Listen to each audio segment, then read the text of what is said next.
Hey, George Haas here. I wanted to sort of recap or pull together the idea of meditation interventions for the addiction process. As you recall, we have the four modules. The first one is called Craving and Urge. The second is Stress, Anger, and Depression. The third is Difficult Interpersonal Relationships. And the third is Persistent Negative Emotion, and the fourth is Difficult Interpersonal Relationships.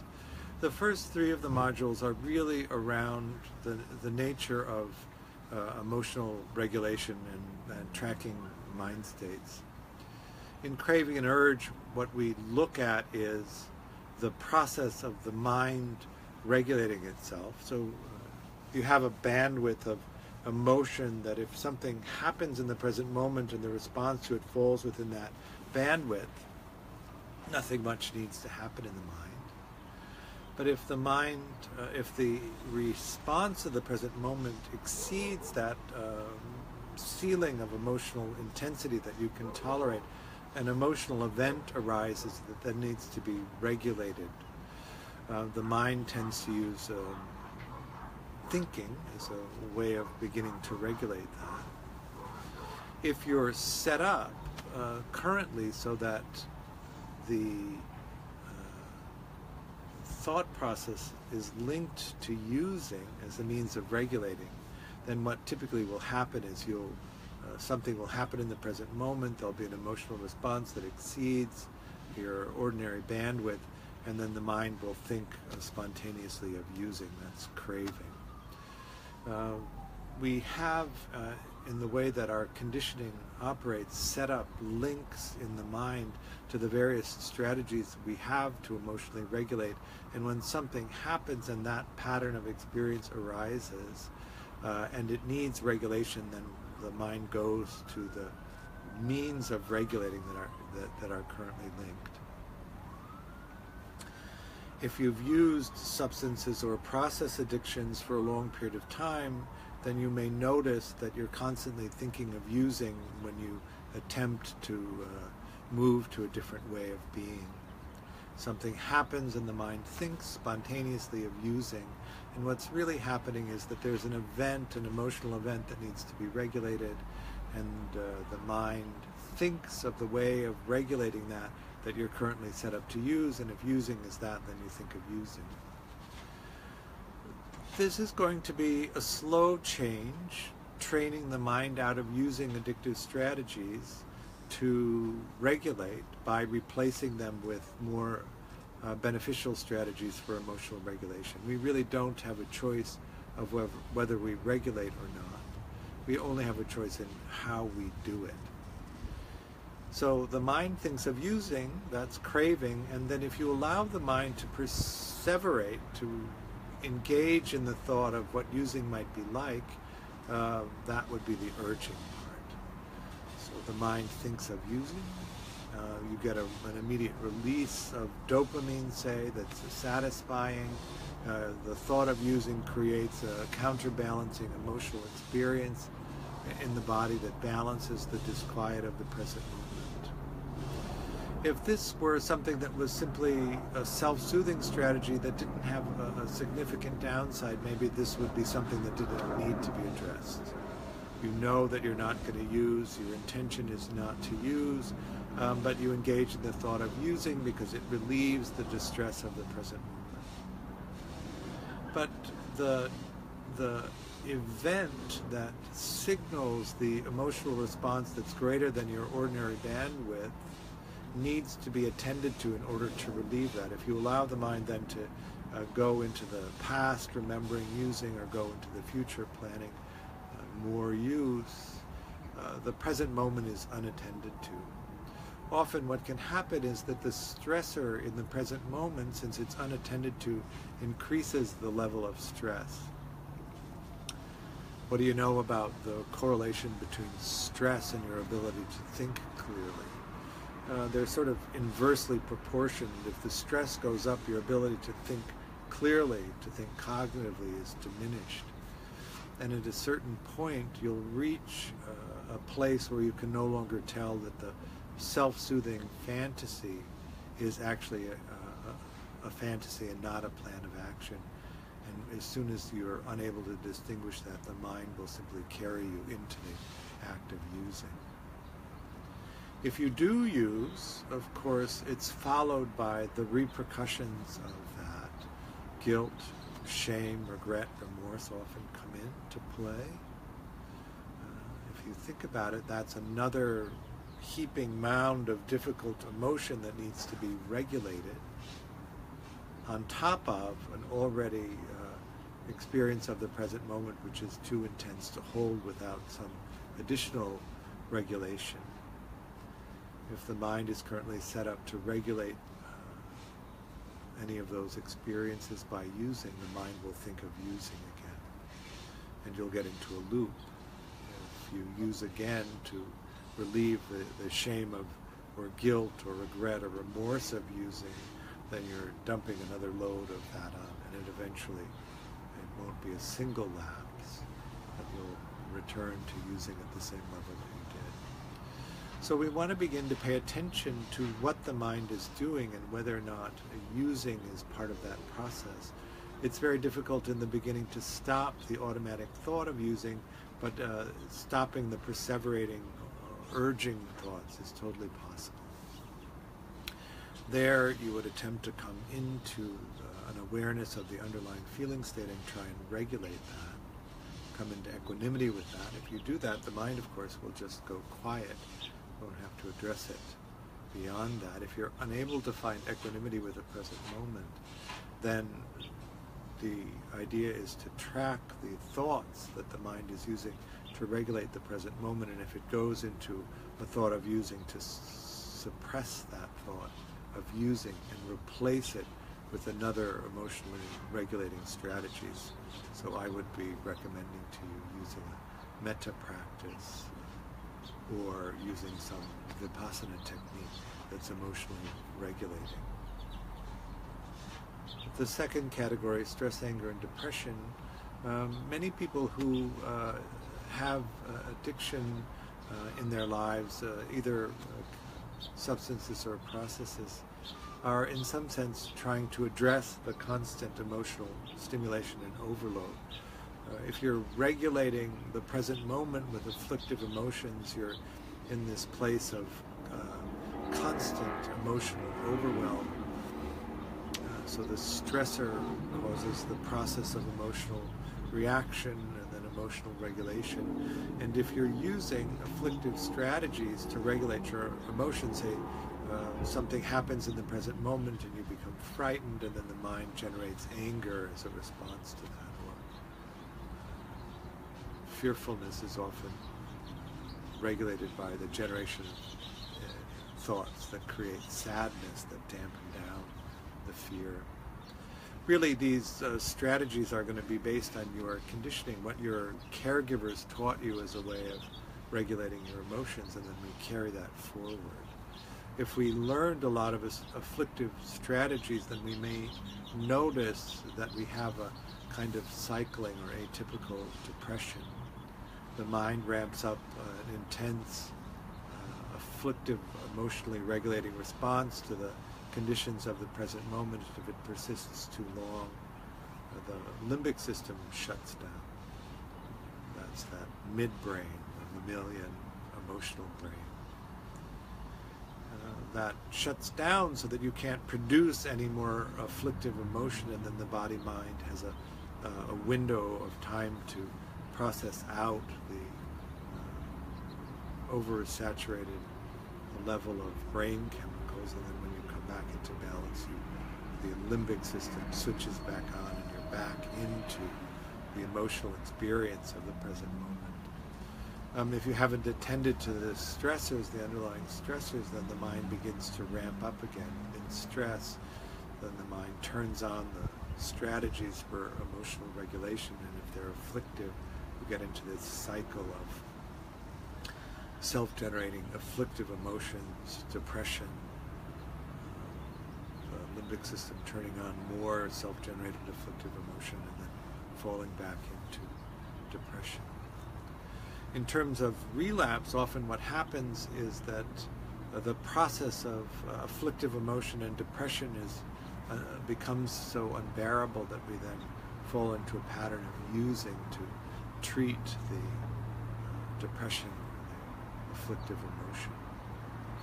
That can, of course, cause a single lapse can cause a cascade of guilt and shame, which then needs to be regulated, which then leads us into a full-blown relapse. And again, what we're doing here is bringing meditation strategies that will reduce stress so that we can be cognitive, and then developing emotional regulation skills which are beneficial rather than afflictive to address the response to the present moment.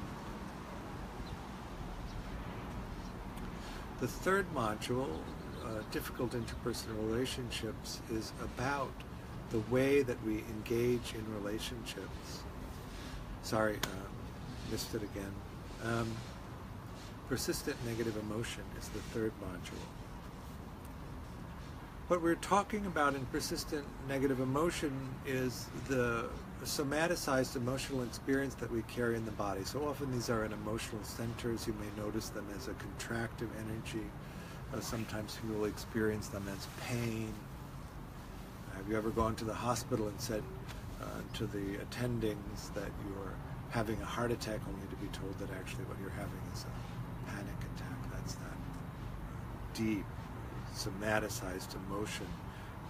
Contractive energy, often in the beginning, if you begin to work with it, it becomes undulatory, and then effervescent, and then that effervescent turns into a sharp expansion and contraction, and then you have these big releases of emotional energy. When we're children in chaotic environments and we experience an emotional response that overwhelms us, often those responses are repressed and they're stored in the body, waiting for later processing. For those of us who grew up in chaotic environments, there never was a time to later process it. Our caregivers never attended to us or responded to us in a tuned way that allowed us to later process these difficult experiences. And so they've literally been sitting there waiting in a queue for us to get to them to reprocess.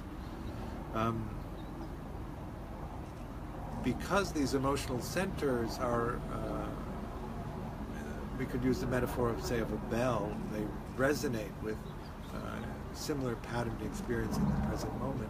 Something happens in the present moment, there's an emotional response to it, and if we're holding a lot of somaticized emotional energy that's in that same pattern, it begins to resonate. And then what we notice is that we have this overblown emotional response to the conditions of the present moment. Has anyone ever asked you if you're overreacting? Do you think you're overreacting to the conditions of the present moment? And what's happened is you have, say, a level 3 intensity of anger in the present moment, and then in the somaticized emotional center of anger, a level 7 intensity of anger arising, and they conflate, and then you respond in the present moment with a level 10 anger, when the present moment conditions really would only warrant a level 3 anger.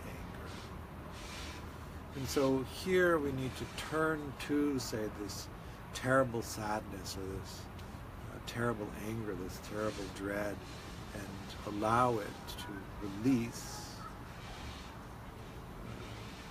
Heraclitus, the Greek philosopher, said you can both step in and not step in the same river twice. So you're stepping into the same river, but the water is different because it's flowed past.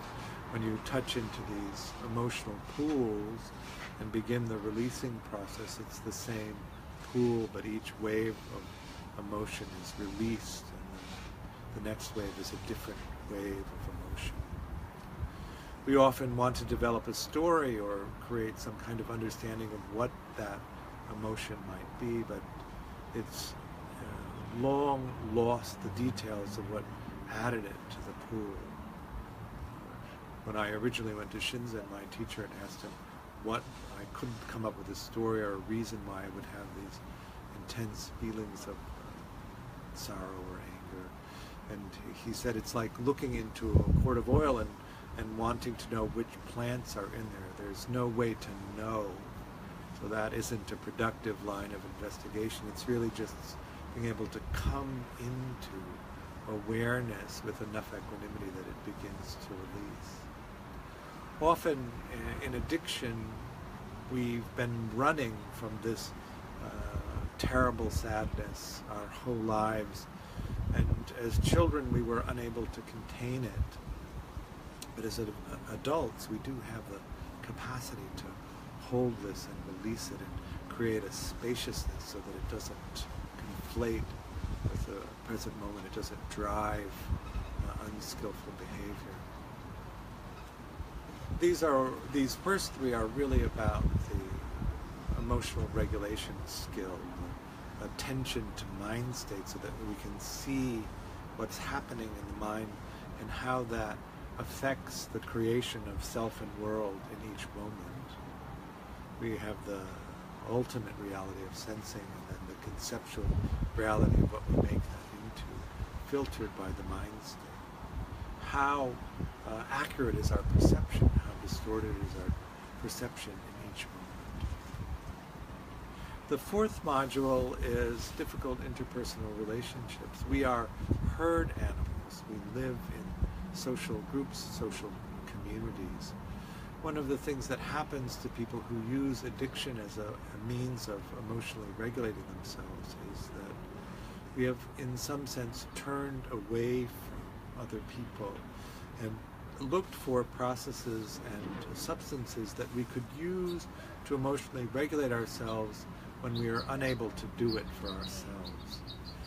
In people who are interconnected in interpersonal relationships, if they get emotionally upset and are unable to regulate themselves, they turn toward other people to help them co-regulate. So they attune, they empathetically connect, and in that empathetic connection, process of co-regulating between humans happens, and you come back into balance. When you don't trust other people to be reliable, to co-regulate you when you can't do it for yourself, then we turn to substances and process addictions to replace the requirement that we be in relationship with other people.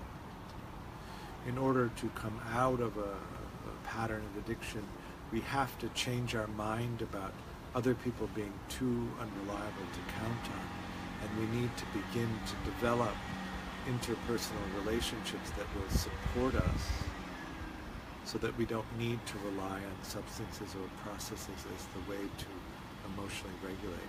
You don't have a choice about emotional regulation.